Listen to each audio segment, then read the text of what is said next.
Thank you, Stella. It's not Stella, Grant. There are a couple of things that I need to ask you about our wedding. What wedding? Go ahead, Professor. And just remember the sequence. Don't worry about the noise. I've already alerted the guard. I still say this is unnecessary. Just open the door, Professor.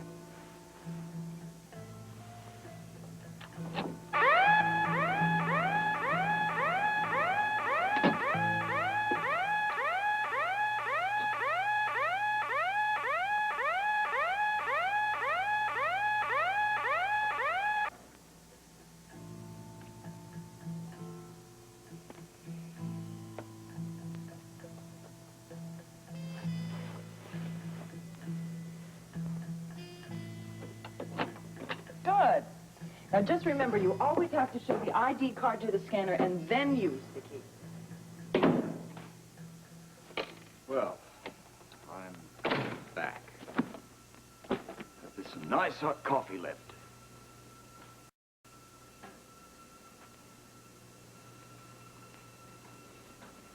Holly? What's wrong? I saw Luke. When you had a nightmare. No, I mean I saw Luke. Come on, love. Look, you've had a bad dream. Dreams can seem rather real at times, but they're still dreams. Will you stop saying that? It's true. He was here. I saw him. Luke is alive.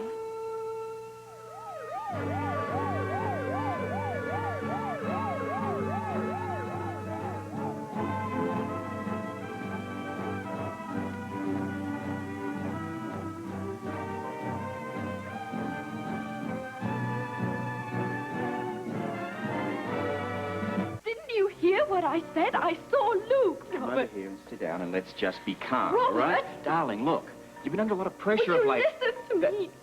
Bills, it plays tricks. I'm not... Oh, stop it! Look, Holly, you're having a delayed reaction, all right? Now, when that... Would you just stop treating me as if I was insane or if I was a child? Listen, he was here and I saw him. Sometimes we hallucinate about things I like was this. not hallucinating. If you say one more thing, I'm going to scream. Holly. Don't you understand? If I was hallucinating, then so was Maria, because she let him in. Maria let Luke in here. Yes. You saw him. Yes. Yes. How many times do I have to tell you? I can't believe it. I can't tell you what I felt. I felt disbelief and joy and shock. I felt everything all at once. I don't know what to say. I don't know what we're going to do.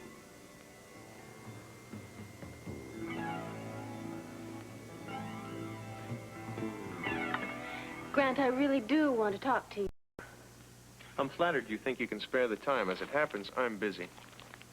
Darling, don't do this to me. I'm not doing anything, Celia. I'm trying to read the paper.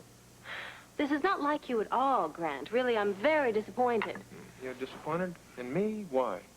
Just because we've had a little misunderstanding, now you've overreacted. And to what do you think I'm overreacting? Well, just a moment ago, when I wanted to talk about the wedding, and you said, what wedding? That was very childish. You know it. If you think I didn't mean it, you are very much mistaken.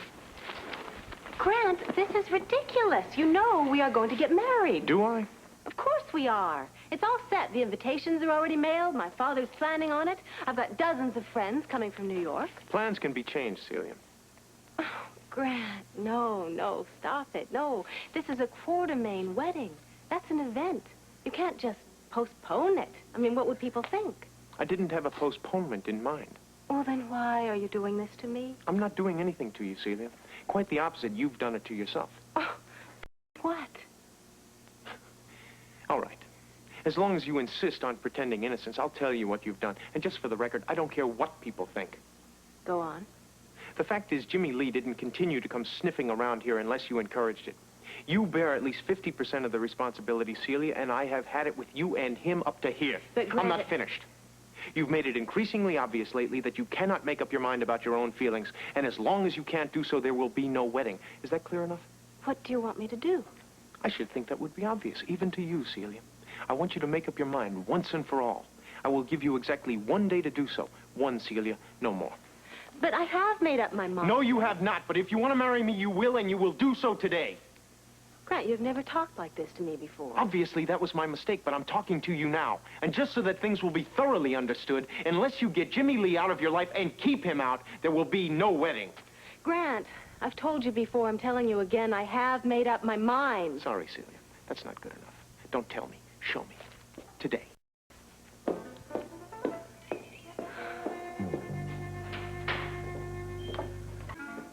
Are you convinced that I was not hallucinating or dreaming and that Luke was here and I did see him? Yeah, I believe you, love. It's just the whole thing is so staggering, shocking. I need a minute or two to take it in. Yeah, I know. I was in shock. I'm still shaking. Yeah, of course you are. Look, you want to answer a few questions? I can try. Okay. Now, first, did he talk about where he'd been and what had happened to him? Hmm? Did he speak about that? Nothing. Nothing? Well, surely you must have asked. I didn't get a chance. Yeah, okay, you're in shock. I can understand that. No, I mean, he didn't say anything. But, look, I can't understand this. I mean, surely he must have offered some explanation about what had happened to him. Not a word. He found out that I'm your wife. He just turned and walked out. Didn't you explain, I mean, how it all happened? No, I didn't get a chance. He just walked out. Well, why didn't you stop him? I couldn't stop him. He walked out. There was no way I could have stopped him. All right. Well, it's obvious that we're the only ones that know he's alive and here. Why'd you say that? Because, apart from you, the only other people he'd go to would be Ruby or Bobbie. Now, we haven't heard from them, so obviously they don't know about it. Yeah, I think you're right. I'm right about something else, too. They've got to be told. Oh, they're going to be as shocked as I was. Which is why I just can't call them. I mean, you just don't dump this sort of information on people over the phone. No, I agree. News jolted us. Imagine what their reaction's going to be. No, we have to be there when they hear. They'll react exactly the same way. Shock, confusion, bewilderment. I still feel those things. Look, I know it's a little early in the day to be talking about this, but have you thought about how this is going to affect us? Robert, Don't. Bad question. Bad timing. We'll deal with it when we have to.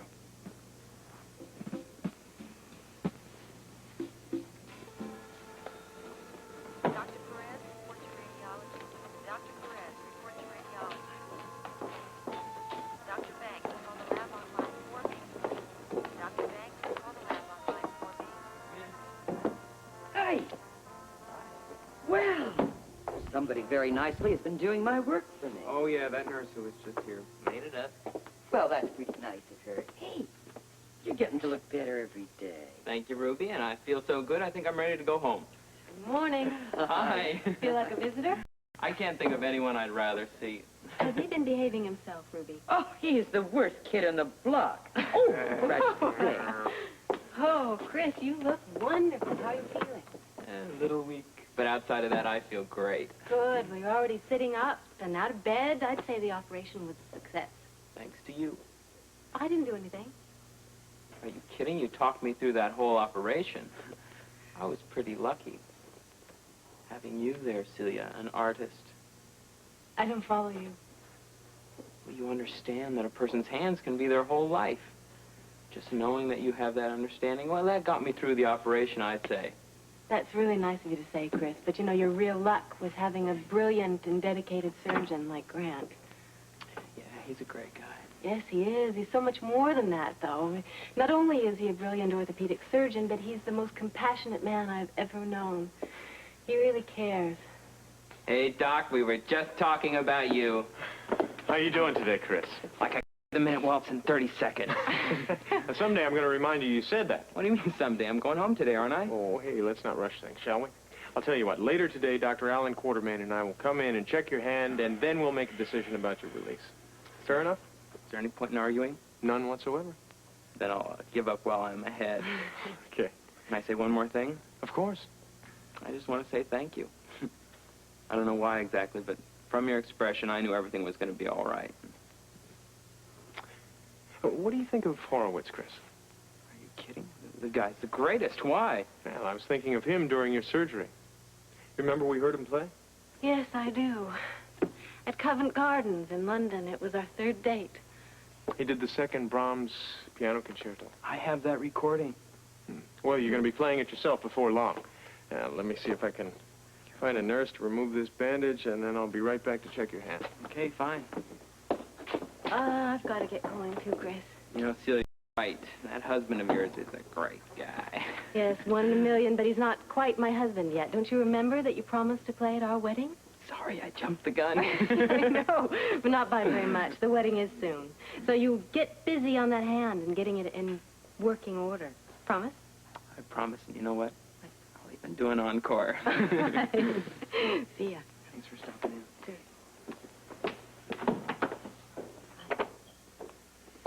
Oh, Grant? You heard what I was saying to Chris in there, didn't you? I don't know, did I? I was saying that you're the most compassionate man I've ever known, and Grant, I meant it. I better get back to my patient. Grant, I know something now. I know it better than I have ever known anything in my life. What? I want you to be my husband. Then you know what you have to do.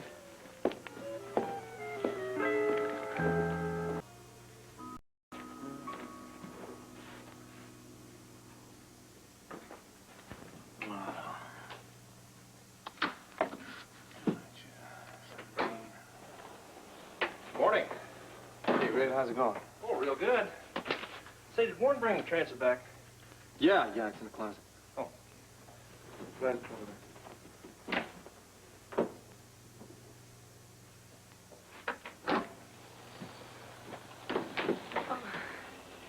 Obviously, you're both working, and I've interrupted. Oh, that's no problem. I'm going to go double-check the grade on that landscaping. How are you, Jimmy Lee? Fine, just great. I'm also busy. I can see that, but I promise this will only take a minute. Look, I've got to talk to you. It's not the right time. This can't wait. It's not the right place either. Jimmy Lee, this is terribly important. So's my job, huh? What? Look, Red's mad enough with me as it is. He's got this funny idea that I'm supposed to work for a living. Can't we go someplace just for a few minutes? Why don't you listen to me? I gotta work. All right. When can we meet? I guess I could take some time during lunch. Fine. I'll wait. No, you can't wait. Because we can't meet here. Why not? Because Red brought his lunch, which means he's gonna eat here. And I don't think you want him to, listen to our conversation. No, you know I don't. This is between us. Can you meet me? Sure. I'll be at your studio 10 after 12. No, not there. Why not? Because I don't want to meet you there anymore. Because I thought you said you wanted to talk to me. I do. So, why not at your studio? No. Oh, somebody else there? No. Oh, you don't want me there? It's hard to explain. Must be, because you're sure having an awful time with it.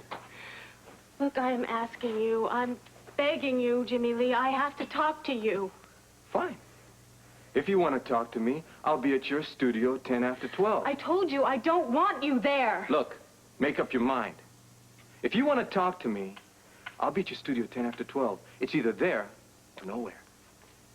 Jimmy Lee, give me a hand out here. Yeah. Look, I'll be at your studio. You be there, it's up to you.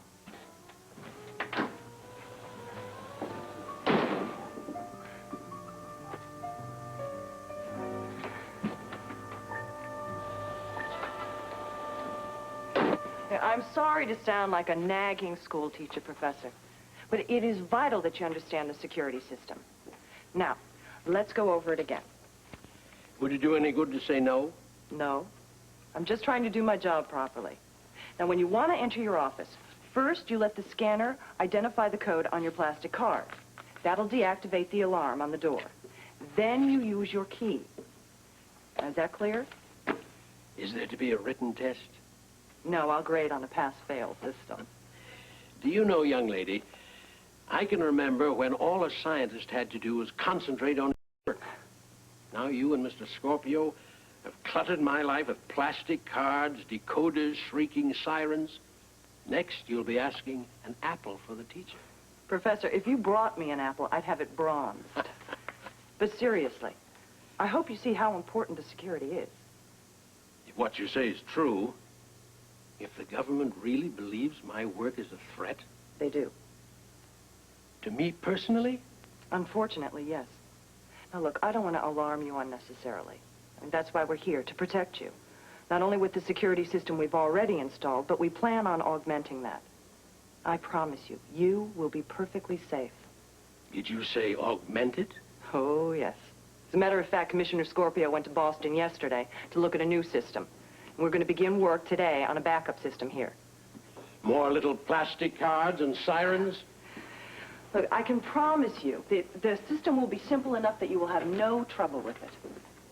These days, Miss Townley, it's increasingly clear that nothing is simple. Nor, I assume, is your work. Excuse me. Hello, Professor. Oh, Grant. What a nice surprise. Come in. I'm sorry, did I come at the wrong time? Not at all. Miss Townley, you remember Dr. Putnam? Yes, it's nice to see you. Miss Townley, good to see you again. I brought you that book I mentioned, the new biography of Albert Einstein. Oh, that's very good of you, Grant. I'm going to enjoy reading this. Dr. Putnam studied with me back in London. Oh, I see. Miss Townley has a much more glamorous occupation than either you or I, Grant. Oh? She's the brains behind security systems. Installs them, maintains them, but never sets them off. Well, I can assure you, my job isn't all that glamorous. No, I do feel let down. She and Mr. Scorpio have been installing all kinds of exotic devices to keep me safe while I do my research. I approve of that wholeheartedly. Just getting into my own office requires a real feat of legerdemain. Ah, but you've mastered it perfectly. My understanding is that these days when security is required, there's both a primary system and a backup. Yes, that's true. In the case of this office, the primary system's already functioning, and we're beginning work on a backup system today. Well, that's very reassuring. Then you're familiar with Professor Gerald's work? Only his general field, Miss Townley. Oh, I see.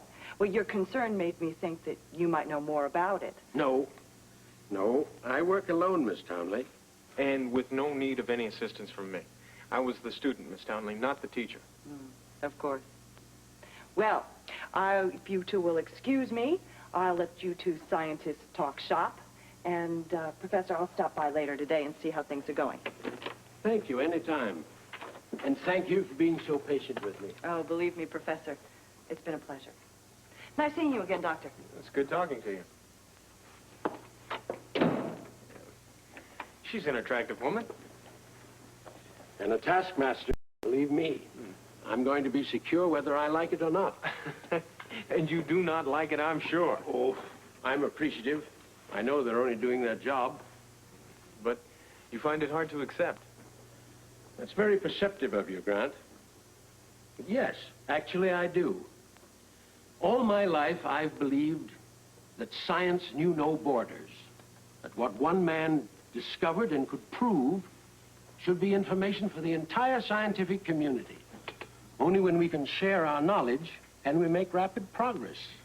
I believe that too, Professor. Even in my field, a good doctor or surgeon must read the literature. If he doesn't, he's lost. Well, then you can appreciate my ambivalent position. All my life I've believed knowledge should be shared. Yet now I find myself trapped in secrecy. It's disconcerting, to say the least. But necessary, I'm afraid. Especially in these precarious times. However, if there's anything at all that I can do to lighten your burden, please, all you have to do is ask. Well, that's very kind of you, Grant. As a matter of fact, I haven't many friends in Port Charles. I'd like to think of you as one of them. I would be honored. Excuse me. Professor Gerald's office? It is? Are you him? I'm he. Well, okay, if we go ahead? Go ahead with what, Marriott? We've got a work order here to install backup security. You see? By all means, gentlemen, install to your heart's content. I make only one request of you. When you've finished your installation, make quite certain I know how to get out. Thank you, Jesse. Ruby and Bobbie are on their way up.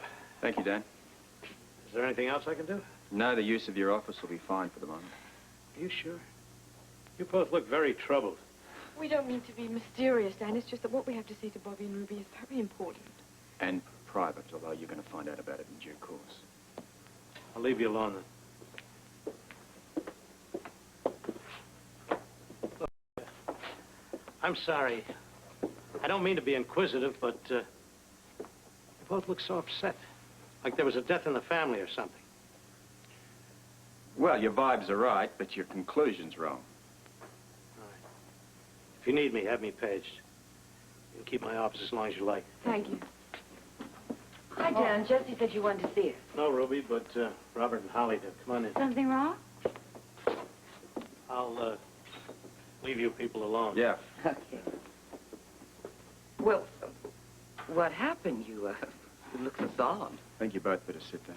Oh, something is wrong. I can tell by the looks on your faces. What is it? There's no way to get around this gently. It's about Luke. What about him? He's alive. Alive? But that's impossible. Holly, Luke is dead. We all know Luke is dead. Look, I know that you're obviously shocked by this, as was Holly and myself. But I can assure you he is alive. Holly here has seen him. You saw him. I don't believe it. It's true. It's true. He's probably in Port Charles right this very minute. He's alive as any of us in this room. He's alive. Oh, Ruby, he's alive! Okay, all right.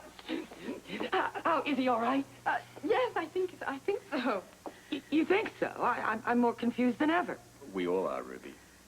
Well, where is he now? Where has he been? Holly, tell us. We want to go see him. Yes, I do too. Where is he? I don't know where he is. Holly, how can you not know where he is? You said you saw him. Yes, I did. Well, is there something you're not telling us? Wait a minute. No. I didn't see him personally, but Holly here did. Do you want to explain that? Well, I'll try. It's just there's so much I don't understand. He came to our house. And... I'm sorry. Holly, please. We don't understand. Honey, it's over. We know one thing. Our Luke is alive.